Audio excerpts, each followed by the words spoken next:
Welcome to the Brains on Brains podcast, brought to you by ECNP, where early career scientists speak with the most interesting experts in applied and translational neuroscience. Hi everyone, my name is Michele Prisco. I'm a psychiatrist and researcher at the Bipolar and Depressive Disorders Units at the Hospital Clinic in Barcelona, and today I will be hosting this episode of the ECNP podcast, a great initiative by the ECNP designed to inspire, inform, and share personal experiences in neuroscience research. I'm very honored to have with me today Professor Joaquim Radua from Barcelona. Professor Radua is a psychiatrist and biostatistician working at the EDBAPS Hospital Clinic, where he leads the imaging of mood and anxiety-related disorders group, the EMERT group. He's full professor in psychiatry at the University of Barcelona, and his work sits at the intersection of neuroscience, psychiatry, and data science, aiming to personalize mental health care to improve prognosis, reduce relapse risk, and enhance quality of life. In addition to publishing numerous clinical papers, he has contributed to the scientific community by developing statistical packages to simplify data analysis and by conceptualizing and defining new research methodologies. Joaquim, it is a real pleasure to have you with us. Thank you so much for being here. It's my pleasure. Thanks to ECNP and you. Thank you. Today, we'll be discussing whether the future, or even the present, of mental health research and assessment is being shaped by advanced data science, and whether the role of the clinical psychiatrist and mental health researcher, as we know it, is about to change. But before we get into all that, let me start with a broader question.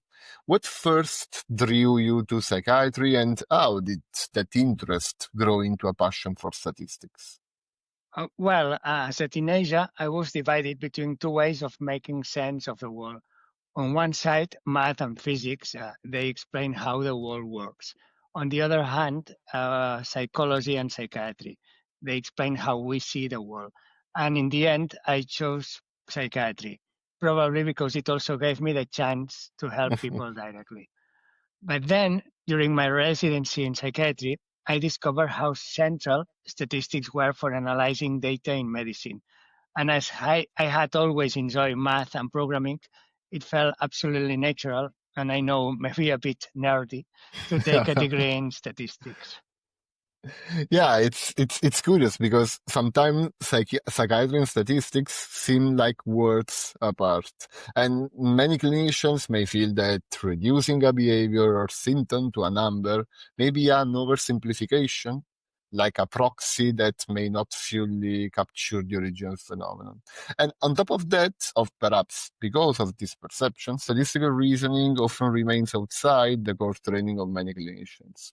However, your work shows that these two disciplines can not only coexist, but enrich each other. And in your experience, how has statistical thinking supported or even enhanced your clinical practice beyond its role in research, which we will talk about later? Well, that's a great question. I think it's fine that some people are purely clinicians and others purely methodologists. But for research, it helps a lot if each side understands more than a little of the other. A clinician doesn't need to code analysis. Many tools will do that. But they do need to know enough methodology to frame clear hypotheses, detect major biases, or think beyond a simple group comparison. And the reverse is also true. Statisticians can do much better work if they understand what matters to patients and clinicians, or if they realize that diagnoses are conventional and scores are, as you said, simplifications. As you said, each perspective enriches the other. And yes, I think that statistical thinking can definitely help in daily practice. For instance, to avoid pseudoscience, which is unfortunately still so present in the media when it comes to mental health. For example, imagine a trial with a single group of patients. When their symptoms are severe, they receive a new therapy and significantly improve. But when their symptoms are mild, the same therapy doesn't seem to work. A clinician needs to know that this trial does not show whether the therapy truly helps for severe symptoms, because the improvement could just reflect regression toward the mean. Yeah, I totally agree also because sometimes like very small results are like made giant by media, and so it's useful for a clinician to actually have the tools to actually understand it. Okay, so let's turn to your current work. You lead, as we said before, the EMERT group, which is focused on mood and anxiety related disorders. Can you tell a bit about the group's main research goals and what kind of questions are you trying to answer? Our work has two main goals. First, to better understand the brain mechanisms behind mood and anxiety disorders, especially using a structural and functional MRI.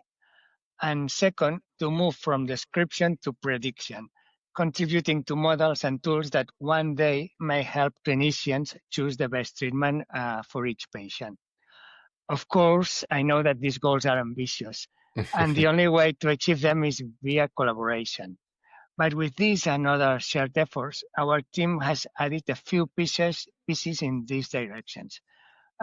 For instance, with Dr. Michelangelo Fugliana, we published about 9 years ago the first meta-analysis of the neural substrate of air conditioning in humans.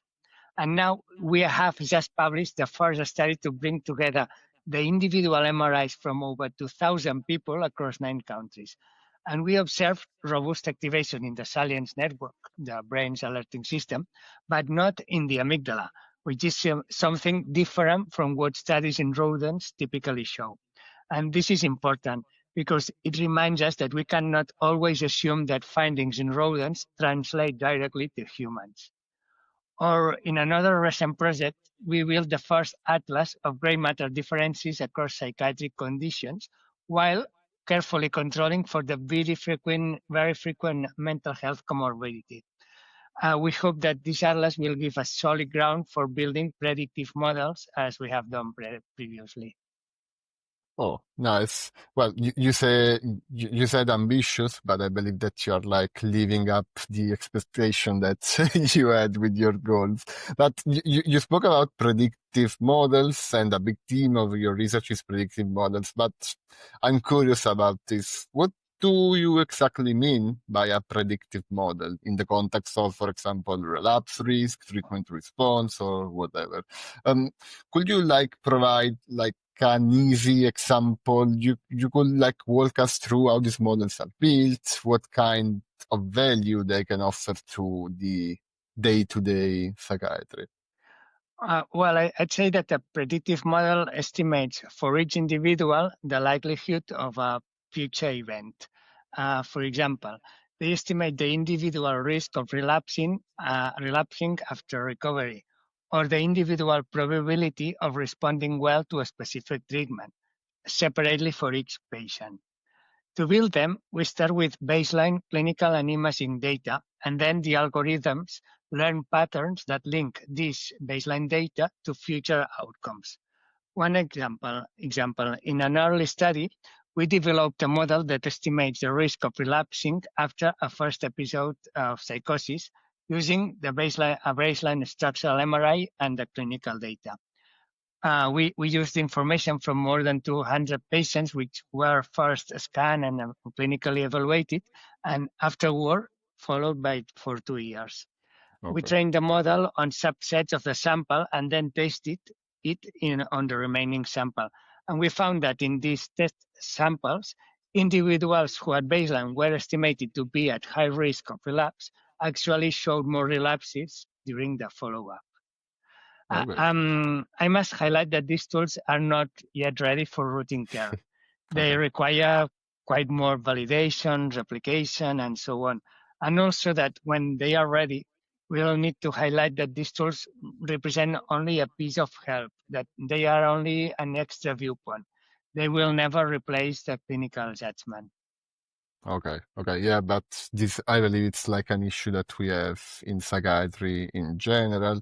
And I'm thinking about another tool that maybe it's not like us, not ready like prediction models in this case, but that only in the last few years has begun to actually show some like applicability, which may be neuroimaging, that is another key element of your research.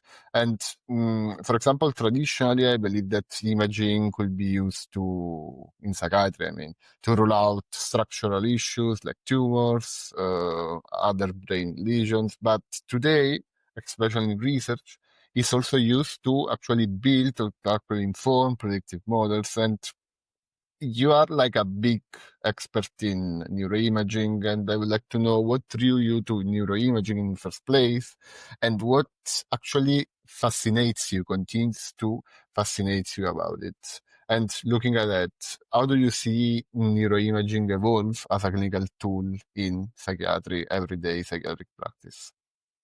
Well, I discovered functional MRI during a research stay at the Institute of Psychiatry in London with Dr. Simon Srubolazzi when I was still a resident in psychiatry. And I was fascinated by the idea that you could actually see which brain regions activate during tasks. Indeed, for a while, I thought that we were close to understanding how the brain works. And that excitement led me to start my PhD there in London, to join Dr. Edith Pomarov-Clotet's group at FIDMAC, to later do a postdoc at Yale, and finally to join Professor Radua to better study the neural correlates of bipolar disorder. Over time, I obviously realized that the brain functions were much more complex than I had initially imagined. But that didn't diminish my enthusiasm. I think that the more we do not know, the more we can discover. And now what excites me Okay. is not only the knowledge we may gain, but the chance of making clinically useful tools. For the future, I envision neuroimaging as one layer in multimodal machine learning tools, which will likely also incorporate clinical and digital measures, among other, and which will provide psychiatrists and psychologists with information that we currently do not have. And those will help personalize treatments, ultimately improving patient's care. Okay.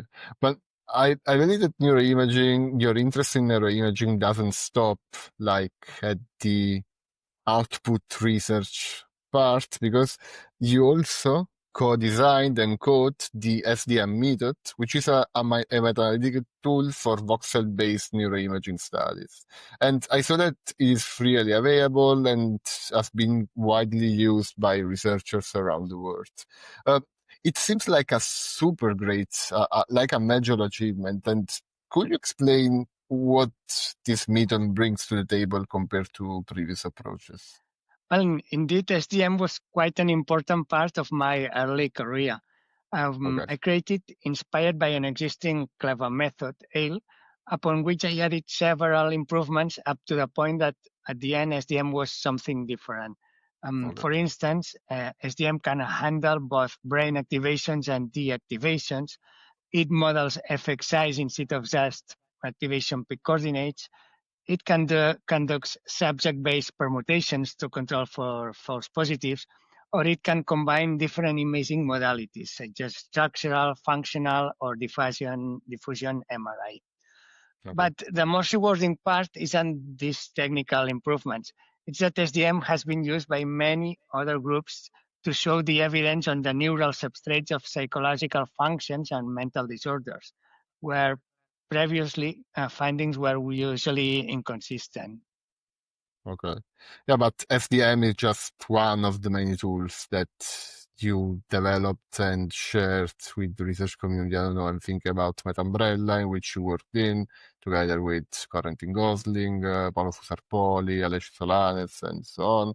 And mm, I'm wondering, what drives you to create and share this kind of resources? Do you see open science and tool sharing as a playing role in advancing mental health care? Uh, Honestly, most of the times I created these methods for our own projects. But Okay. every now and then I realized that with some extra work, I could convert the methods into software packages and those other groups could use them. And as I said before, knowing that the tool we have built has helped other groups research is deeply rewarding. And yes, I see open science and tool sharing as essential. Of course, we cannot share participant data publicly for obvious reasons of privacy. But there are clever alternatives, such as the Enigma Consortium, where groups analyze their own data for a bigger project and collaborate in a coordinated manner. That allows us to tackle questions that a single lab could not answer alone. And the faster and more reliably we can answer these questions, the sooner the findings can make a difference. Okay. Okay.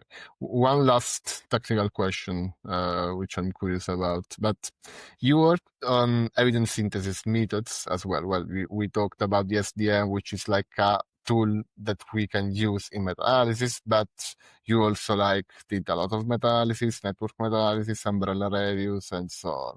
And how do you see the role of large-scale evidence synthesis in guiding clinical practice, especially in a field which is as complex and heterogeneous as psychiatry?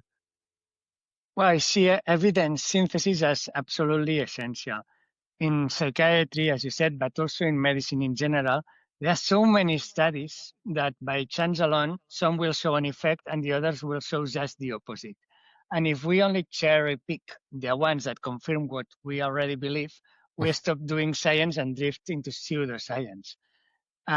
Conversely, objective synthesis, such as meta-analysis, umbrella reviews, and so on, help us account for all this noise and allow us to see the broader figure and establish solid findings. And I think that this is one of the few ways by which research can reliably guide clinical practice.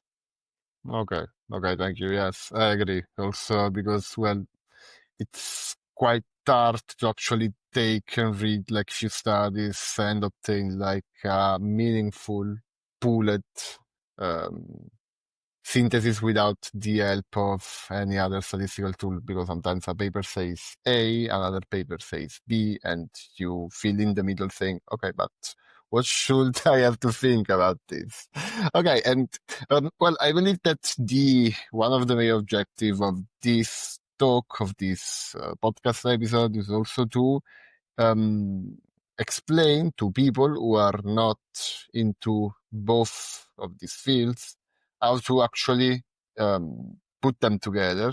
And you've built a career at the intersection of psychiatry, neuroscience, and statistics. But as you actually know, not everyone working in this field shares this interdisciplinary background. According to your opinion, but can clinicians, as we know them, stay relevant, or should the neuroscientists of the future become hybrid data professional? And how much statistical literacy is now required to survive in modern science? Oh, that's a tough one. I Sorry. I read that clinicians, similar to how we know them, will stay relevant. Though I wouldn't dare to predict what neuroscience will look like in 10 or 20 years. It's already hard enough to predict how a single patient will evolve over a few months. That said, I love a line said by Summer Wilkes many years ago. The day will come when statistical thinking will be as necessary for being an efficient citizen as the ability to read and write. My take is that clinician researchers don't need to code or run complex analysis, but I think they do still need to know enough methodology to frame clear hypotheses, avoid master biases, thinking probabilities, and etc. Indeed, I would dare to say that some statistical knowledge is not only essential for clinicians or researchers, but for everyone. Yeah, I totally agree. It's also a tool to actually defend ourselves from, as you said, pseudoscience or news that are not actually shaping the reality. And Exactly.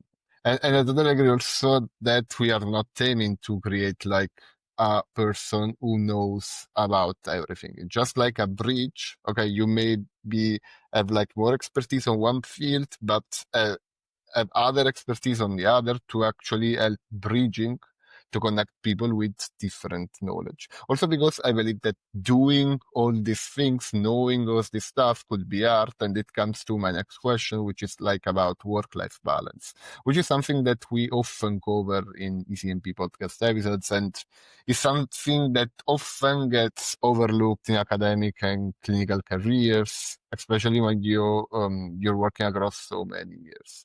And how have you approached this in your own life? And do you have any advice for early career professionals trying to find like a balance between work, life, and whatever that stays in the middle? Well, I'd say that the key, or at least one of the keys, is to stop seeing life and work as opposites. Appropriate time for the family, meeting friends, or doing sport doesn't mean that you are working less. Rather, they help you keep your energy and resilience for working more and better in the long term.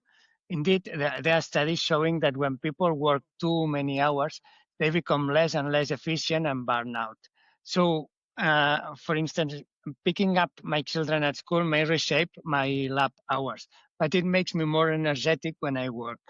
And often, the brightest ideas come while I'm running in the mountains or when I'm waiting at my kids' extracurricular activity. So, my advice would be work hard, but also live your life. On another note, I'd suggest that early career professionals see grant rejections, bureaucracy, evaluations, and other tough parts of the job, not as dead ends, but as a demanding path that will eventually lead to a wonderful place. For me, it's a bit like climbing a mountain. The trail may often be steep and exhausting, but it is each hard step that takes you higher. Sometimes the slope may feel endless, but if you stop and look back, you realize how far you have already climbed. And when you finally reach the summit, the view makes all the climbing worthwhile. Here, the summit would be the discoveries or would be having contributed to better tools for treating the patients. And going back to work-life balance, during the slope of the mountain, having a rest with your kids or with your friends can remind you that life is more than just this hard climb. Yeah, I really liked the way that you think about it. It's sometimes kind of hard to actually focus on like what you have done as you only see what you need to do to actually arrive at some point. But it seems that you really like mountains and climbing, and maybe this will be also one of the answer of the next question. Which is a question that I really enjoy asking, also because I get a lot of unexpected different answers from different people. And if you had to name one person, which maybe any person, like a researcher, a writer, a musician, a philosopher, an artist, who has had a meaningful influence on your career or way of thinking, who would it be and why? There are many I could name, from brilliant figures from centuries ago to colleagues I'm lucky to work with today, like Professor Edward Vieta. But I will mention Professor David Matash-Coles, my PhD supervisor, Okay. because at the very beginning of my career, he gave me advice that has stayed with me ever since. He told me, for instance, Joaquim, let the data speak. And this simple idea goes against some of the biggest problems in science, such as self-complacency, confirmation bias, publication bias, etc. I mean, the problems that studies that confirm expectations are easily accepted, while studies that don't find the expected results are seldom published. Indeed, years later, I was involved in several projects with Professor Paolo Fusarpoli that show large reporting biases in neuroimaging. That is, how researchers may torture their data or only report or publish a selective part of their findings to make the results look as expected by the theory. And that's terrible. Indeed, also some years ago, I had the chance to edit an excellent paper showing that after decades of research on the amygdala in psychopathy, many studies presented amygdala abnormalities as a fact, Well, the actual evidence was very, very weak. For instance, many of the reported amygdala activations were not even inside the amygdala, but in a neighboring region. So together Oh. with Michele, we couldn't resist publishing a commentary on it entitled The Amygdala and the Nine Circles of Scientific Hell. Confirmation And the bias 9 circles. and the Nine Circles of Okay. Scientific Hell. Okay. Confirmation bias in the brain correlates of psychopathy. And note that none of these biases, that all these biases could be avoided if people just follow that simple advice. Let the data speak. Or another advice David gave me was explain the analysis in a way your grandparents would understand. Very good. So his advice influenced not only how I do research, but also how I try to communicate it. Okay. Yeah, but the idea of let the data speak also it seems like an easy advice, a simple advice, but like lays behind the capability of a person to actually understand what data, because yeah, I could let data speak, but if they speak like a language that I do not know, it would be actually hard to understand what they are saying. So I believe that this advice could also sum up the talk that we had today. Because today we saw how mental health research and care is becoming increasingly data driven, giving rise to a new generation of hybrid professionals. Clinicians who are also fluent in data analysis, programming, artificial intelligence, but with a bridge proposal, as we said. From what we've seen, your work already reflects this evolution, but do you see that early career research? Well, I understood that we talked about the role as a bridge, but maybe for clinicians of these years, but early career researchers or maybe researchers that are coming in the future should already start preparing to get this kind of bridging um, role. Well, I don't think hybrid professionals are the only viable path. But I would say that what we really need is research diversity. That's why I wish that institutions and funding agencies finally recognize the value of having diverse clinicians and researchers. We may need colleagues who are highly specialized, for instance, someone dedicating their career to a single rare clinical subtype. But we also need colleagues who work on many varying topics, and they may be clinical, basic, translational, methodological. Indeed, currently I believe that evaluations tend to prioritize one single research profile. They look for researchers who have a few high-impact papers in a narrow niche. But this approach risks overlooking the strengths of other researchers, of other clinicians who don't fit this template. If we instead support various kinds of profiles, the field will be definitely stronger. Okay. Before we talked about discovery, and during a previous ECNP podcast episode, Professor David Nutt made a statement that caught my attention. Maybe it was like the first episode of the podcast, but he said, the greatest thing in the world is to discover something new. I already made this question in previous episodes of this podcast, and I'm curious about different perspectives. And I would like to know how much do you agree with this statement, and what does the concept of discovery means to you in the context of modern research? Well, I fully agree that discovering something new is one of the greatest rewards of our profession, together with helping patients.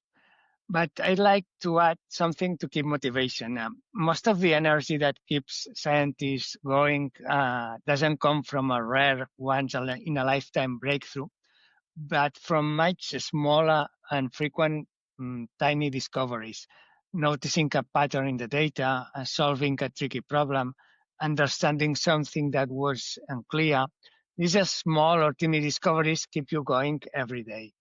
And also, I acknowledge that building a small house on one out is rewarding.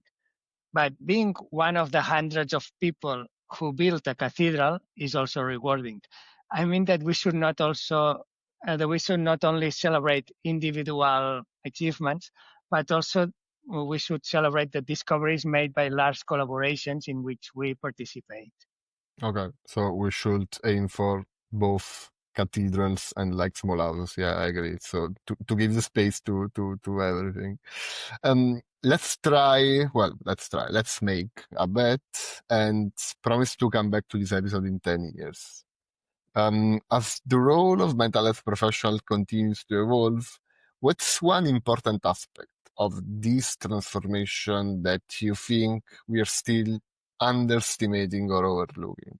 And what will we wish we had paid more attention to? I don't know if you feel betty today, like. Yeah, well, it might sound like a cliche now that everyone is talking about it, but I believe that we may still underestimate how deep artificial intelligence will change everything. Yeah, the tools like ChatGPT enter our lives at an amazing speed. Because I think that the key aspect that we may be overlooking is that most clinicians or researchers may no longer need to learn technical details, such as how to code an analysis, because artificial intelligence will likely handle it. But they may need to learn how to strategically guide and supervise artificial intelligence. I mean, asking the right questions, checking for bias, correcting its errors. I think we may also wish that we had rethought if the system is evaluating us too much, either directly or indirectly via ground calls. I think that the constant pressure for quick signs of excellence can actually discourage the breakthroughs we are hoping for. Big discoveries often took decades and rested on incremental work. For instance, it was the careful astronomical observations over centuries that revealed that planets orbit the sun. Still, these observations today would likely be dismissed as incremental. Or in addition, let's focus on Copernicus. He wrote no papers, only one major book, and he took the time he needed to analyze the data and finally discovered that planets do indeed orbit the sun. He did not need to write a new CV with continuous successes twice a year. And yes, I know And that also his many H grand index. calls welcome novelty, but in practice, it's only the safe kind of novelty. I mean, the kind of novelty that stays very, very close to the established theories. Would the initial hypothesis of planets orbiting the sun be funded or likely rejected as implausible? So I don't think that the problem for the lack of big breakthroughs today is the use of impact factors or the use of any other quantitative or qualitative evaluation system. I think that the problem is the over-evaluation of researchers, which may drain their time and energy, and more worryingly, it may limit their freedom to explore really alternative ideas. And many alternative ideas may go nowhere. Yes, that's normal. It's just like, but some alternative ideas may be the ones we are missing. Oh yes, and I'd like to also add two skills and that I think we often overlook. One is scientific humility. People like Einstein are exceptional. Most discoveries today are collective achievements across many groups and countries.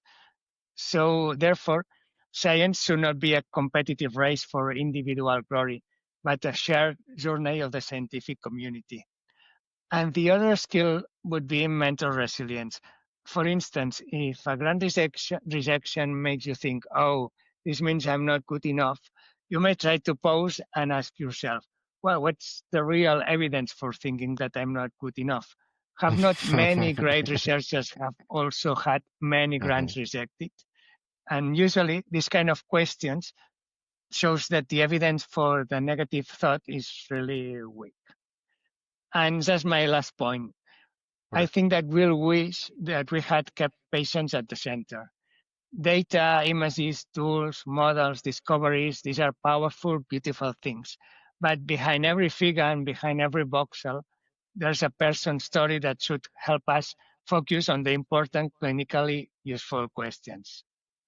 Yeah, I agree. It's something that as researchers sometimes we often forget because we are so driven into data, into actually publishing, into submissions and so on, that we actually forget the main objective why we are doing all of this. So let's really hope that in 10 years all this stuff has been like maybe just if we can get this last point so that we will be like more conscious of the effect of our research, like the final target of our research, it will be very nice. It's like a nice note to close this episode. Thank you so much, Joaquim, for this interesting and enriching discussion. I'm sure that our listeners will find many ideas that will guide their clinical and research work. Thank you so much. Thanks. And many thanks to all our listeners, and be sure to catch future episodes of the ECNP podcast, where we share experiences from leading experts in neuroscience research. See you next time, and thank you. Thanks for listening to this podcast from ECNP. The views and opinions expressed in this podcast are those of the interviewee and do not necessarily reflect the official position of ECNP.